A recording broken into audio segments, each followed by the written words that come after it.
بسم الله الرحمن الرحيم. نحن الآن في منطقة فوق قرية مهرج، اسمها القرية اللي فوق مهرج اسمها بوكوفيتس أو جلوها بوكوفيتس. هذا المكان صاير بعد جلوها بوكوفيتس، يعني مسافة تقريبا شي 2 كيلومتر تقريبا. هون الآن مكان هذا مجهز للشواء والقعدة هون. يعني بالصيف هون الآن نهاية موسم الصيف ودخل الخريف، المي يعني قليلة في النهر، لكن في الأوقات العادية المي بتصل لهون، فإن شاء الله بيصير هي. والقعدة هون رائعة جدا، وهذا المكان جهزوه، وهون مكان للشواء. هي هون مكان للشواء، وهي مكان للقعدة برا. وحتى يعني الجماعة عاملين مكان يعني لقضيان الحاجة، خلاء هنيك بهداك الطرف. وهي هون مكان يعني في حال إذا كان نزلت أمطار مثلا، عائلة نساء حريم بدهم يقعدوا قعدة خاصة، هذا المكان هون. هذا المكان عام، يعني ما هو خاص لأي إنسان بيجي لهون بحق له يجي على هذا المكان. هون القعدة رائعة جدا جدا في أحضان الطبيعة. هي الغابة والنهر هون يعني قريب هذا من النبع، والمياه تبعيته دائما صافية جدا جدا. فنتمنى انه تجوا لهون لهذا المكان فوق قرية جلوها بوكوفيتش. هذا يعني المكان عام، يعني ما الإنسان يجي لهون يتحرج أو ما شابه ذلك. مكان رائع جدا. والطريق يعني ببداية التصوير أنا عرضته.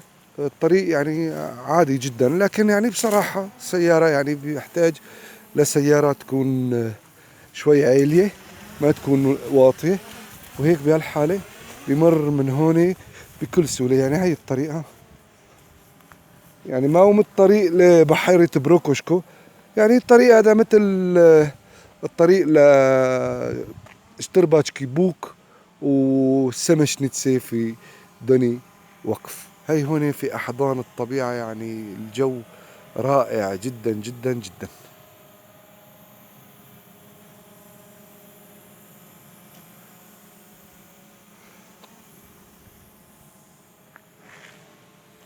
هاي من كل الاتجاهات. وحتى هنيك عملوا كمان صنبور مياه حنفية مشان الوضوء، مشان هذا يعني مياه للشرب.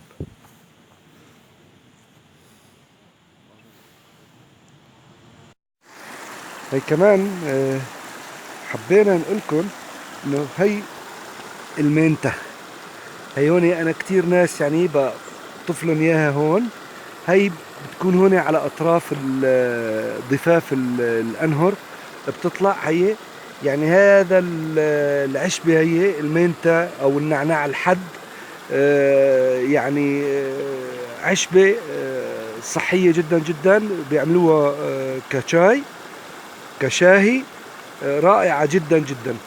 فأغلب الناس يعني اللي يجوا لهون معي قطفوا منها وأخذوها معهم على بلدهم، ودعوا لي كتير كتير. فاللي بيجي لهون هي شكلها شوفوها يعني، وريحتها ريحة النعناع ما شاء الله. وحتى ممكن يعني تتاكل بهذا الشكل يعني على حالة مثل ما هي.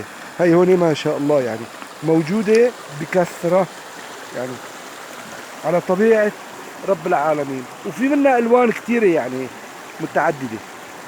والملمس تبعها يعني واحد بيعرف فرقوا بينها وبين القريص. القريص يعني بيساوي حكة بالإيد. هي من ريحتها يعني بتعرفوها إنه هي النعناع.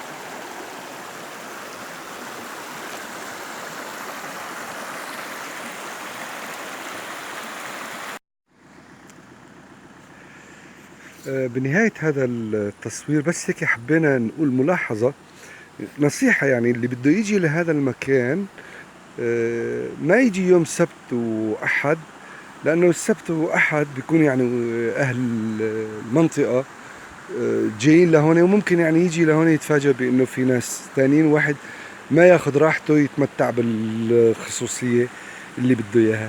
فاللي بده يجي لهون يجي بيوم عادي، يعني يوم الاثنين ثلاثة أربعة خميس جمعة سبت ما يجي لحد يوم الجمعة. هاي المي بهذا الشكل.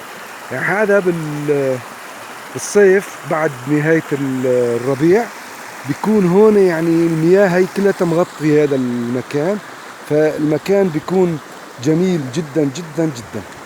هاي المي صافية صافية ما شاء الله، لأنه النبع قريب من هون، وأنا لو كان يعني عندي إمكانية إنه هذا المكان على جوجل أعرف يعني مكان النبع تبعه، لكن رحت صورته وعمال استنى ناس تمر من هون نسأله إنه النبع كيف بدنا نروح عليه حتى نروح نصوره، ولكن لحتى الآن ما مر ناس. فهون يعني رحلة بالطبيعة بالأحضان الغابات بعيدة عن الضوضاء، وحتى هون يعني ممكن يجي يعني حريم وأطفال، المكان يعني آمن هون بفضل الله عز وجل. ونتمنى لكل الناس اللي بيجوا لهون استمتاع وراحة بكل ما الكلمة من معنى ومن القلب، من القلب.